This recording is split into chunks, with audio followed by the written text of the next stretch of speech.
Ma! Panglabay na ni. Daga na kay mga kuan oh. Mga guba naman ni. Panglabay na nato ni oy. Mga kuspaw na. Di naman pwede magamit.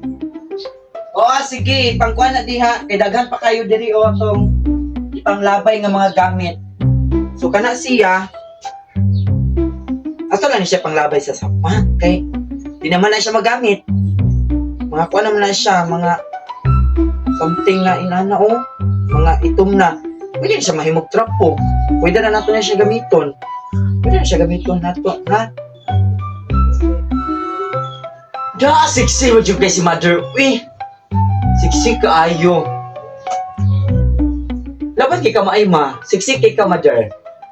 Guwapa. Ako nagtiyan.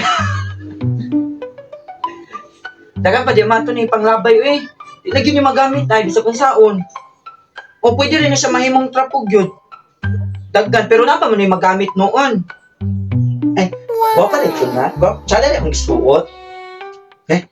Lesod dyan, dako magkugkaon. Ana na siya. So, pasin matingala ka nga hugaw ha. Nga hugaw. Gikan po nang imit sa sulod ha. Pero thank you. Papa po. Dapat inani inyong mama. Diba? Magpagwapa para isiksik ang awon. Oh, lawas palang daan.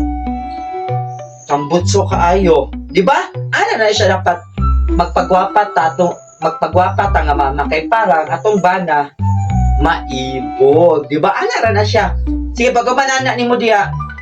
Panday na to din ang ipang siguro ipang hatag na to na sa lain katong makagamit pa ana. Eh daghang pang pilian dito ha. Sige na piliisan na diha.